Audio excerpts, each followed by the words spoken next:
Fala galera, tudo bem com vocês? Bem-vindos para mais uma videoaula no nosso canal. Bem-vindos, para mais um mergulho aí na história. E hoje, pessoal, nós vamos continuar falando sobre o Novo Mundo, a descoberta da América, todos os desdobramentos do continente americano com as colonizações, como nós já vimos na aula anterior que está presente aí no canal também, vocês podem averiguar.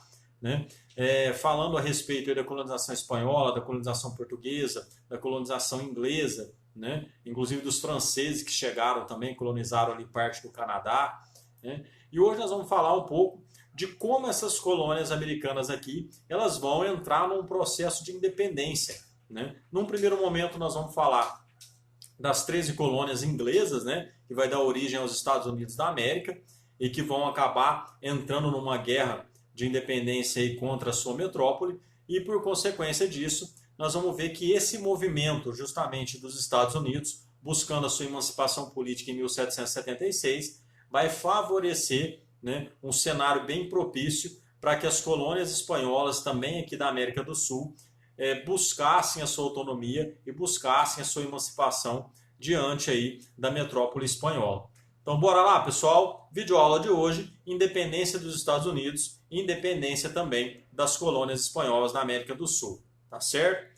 Então, pessoal, independência dos Estados Unidos, Nós já falamos em aulas anteriores aí como que se deu esse processo de colonização, A divisão entre colônias do Norte, colônia do Sul, Por que eles migraram para cá, em busca aí de fazer uma nova terra, Tanto é que a colonização inglesa é conhecida como colonização de povoamento, afinal de contas, tinha aí o caráter de vir para cá e transformar essas novas terras num lugar para se morar, para se viver e fazer com que isso aqui desse certo. E não apenas um complemento da economia europeia, como era nas maiorias colônias de exploração, como vai acontecer na América Espanhola. Tá? E aí, pessoal, os colonos nessas 13 colônias, eles tinham uma certa liberdade.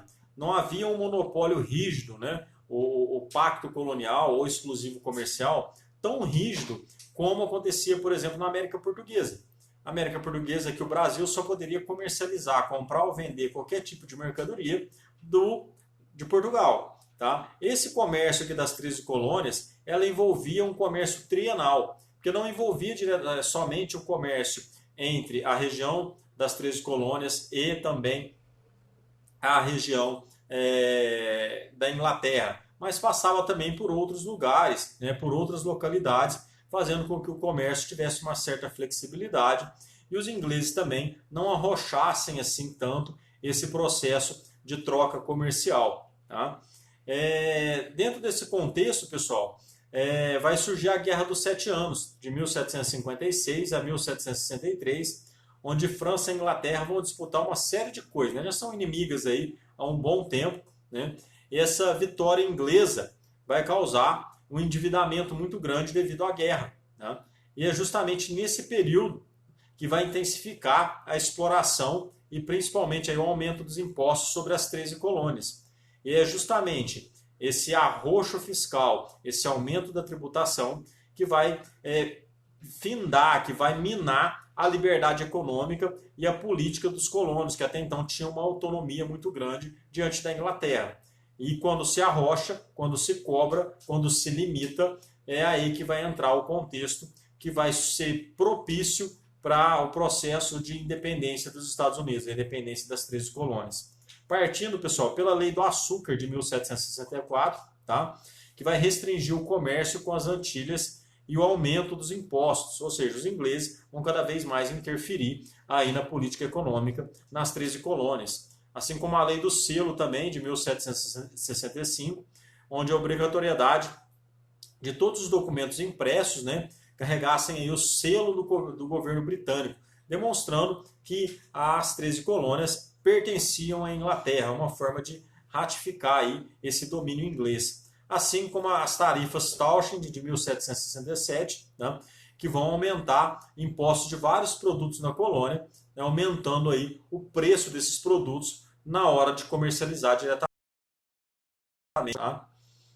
Ainda, pessoal, a Lei do Chá, que é uma das mais conhecidas aí, de 1763, 1773, né, que vai criar o monopólio do comércio do chá na colônia e vai deixar esse monopólio, essa exclusividade desse comércio para a Companhia das Índias Ocidentais, que eram controladas pelos ingleses, ou seja, vai acabar com a concorrência.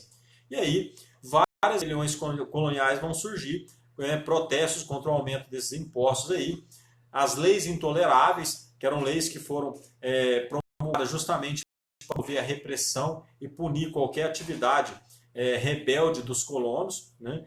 Em 1774, o Congresso da Filadélfia pede o fim dessas leis, né, e elabora a Declaração dos Direitos dos Colonos, pedindo aí o fim dos impostos abusivos e uma maior liberdade comercial. Só uma observação, nesse momento ainda não vislumbrava um caráter separatista da Inglaterra. Percebam que isso vai surgir ao longo do tempo, tá? Lá no segundo Congresso da Filadélfia, né, comandado ali pelo Thomas Jefferson, vai ser ali escrita e promulgada, né, a independência dos Estados Unidos, em 4 de julho de 1776, o Independence Day, né? Tem até filme aí que relembra aí o processo de independência, de emancipação dos Estados Unidos, que vão se tornar independentes ainda no século XVIII, tá? E o George Washington, outro presidente aí americano, vai comandar as tropas americanas, tá? Essa guerra de independência, né? O Benjamin Franklin vai conseguir apoio aí da França, da Espanha e da Holanda, tá? Que tinham como inimigos comuns a Inglaterra, principalmente inimigo comercial.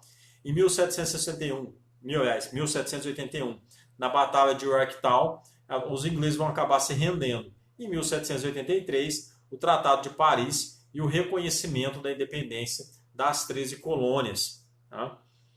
E aí, pessoal, um mapa mental, né? Vocês estão aí às vésperas dos vestibulares, é bom, às vezes, esmiuçar isso, né? De uma forma mais sintética, de uma forma mais simples, né? Fazendo aí ligação com os principais pontos, né?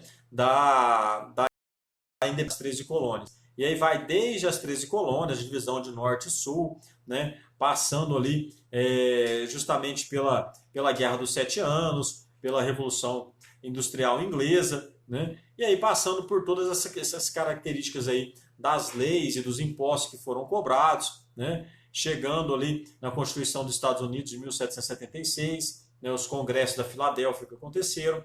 Então uma síntese aí de tudo que foi explicado nessa aula serve aí para vocês mentalizarem um pouco melhor, né? E terem aí um resumo de uma forma mais visível e também mais clara, para que vocês possam fazer os links aí com todos esse período, certo? Pessoal, a Constituição promulgada, né, vai ser baseada no liberalismo e também no iluminismo, tá? Um governo republicano, presidencialista, tá? Ou seja, onde o presidente é também o chefe do Estado, como o chefe do executivo, e federalista, ou seja, o país é dividido em federações, em estados, tá? E cada estado vai ter sua autonomia, lógico, né? Devendo aí obediência ao governo central, mas vai ter uma grande autonomia. O George Washington vai ser o primeiro presidente, né? A divisão dos poderes vai ser aquela divisão clássica do Montesquieu, né? Poder legislativo, executivo e judiciário, tá? Negros, índios e mulheres não votavam, tá? O voto era censitário, ou seja, de acordo com a renda.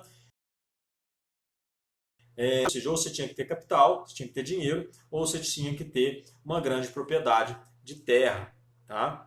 E aí, pessoal, como eu disse para vocês, a independência dos Estados Unidos, a independência das 13 colônias, né, vai fazer com que no século XIX, várias dessas ideias iluministas, dessas ideias libertárias, motivassem e levassem também a busca pela liberdade, a busca pela emancipação, agora das colônias espanholas, que até então, né, viviam sob a tutela, né, e sobre o domínio da metrópole europeia, e aí vão passar a reivindicar também uma série de liberdades, tá? Até porque os ingleses, né, tinham interesse em comercializar com as colônias espanholas e acabavam esbarrando aí na questão do pacto colonial. Então era desejo também de outras nações europeias que essas colônias espanholas se tornassem livres o quanto antes, para que pudessem comercializar com elas.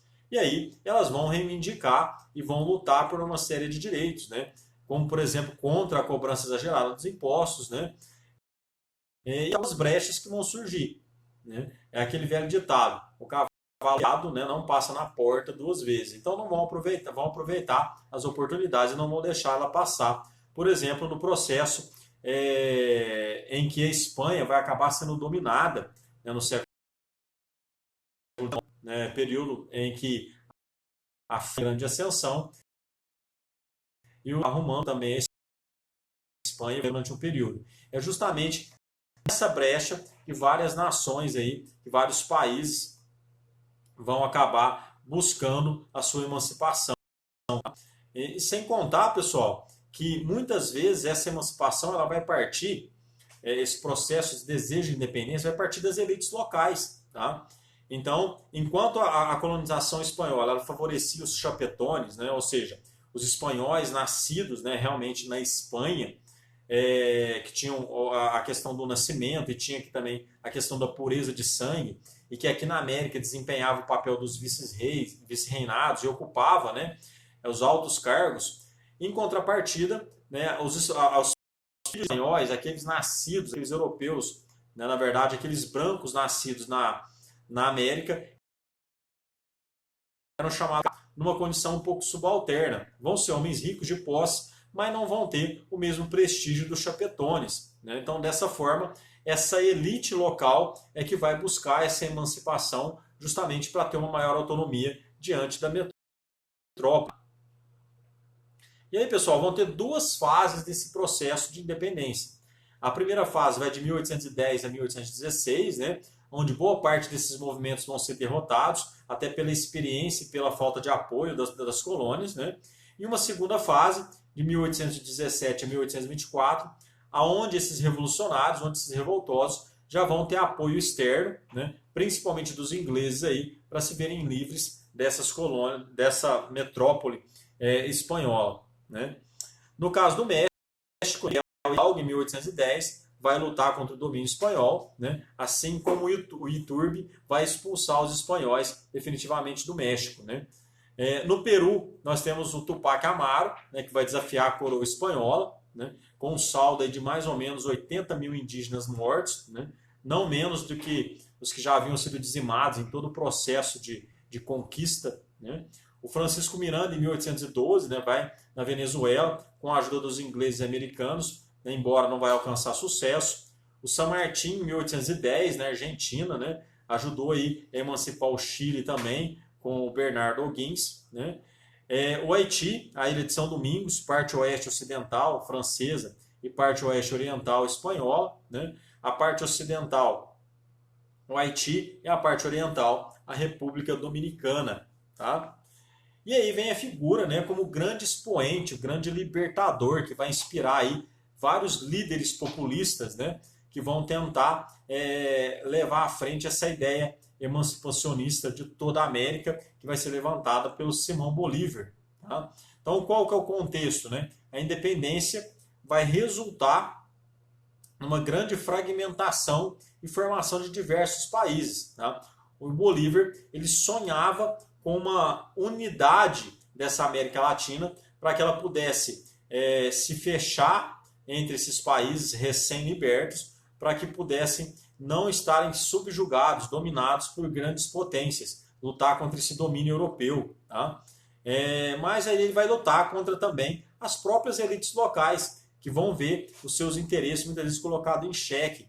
E justamente é essa fragmentação em pequenos países que vai fazer com que a América Latina não se unisse como um grande bloco, como era o desejo do Bolívar, e aí vai ficar muito fácil esses países exercerem influência sobre a América Latina, tá? Tanto os Estados Unidos como a Inglaterra. Tá?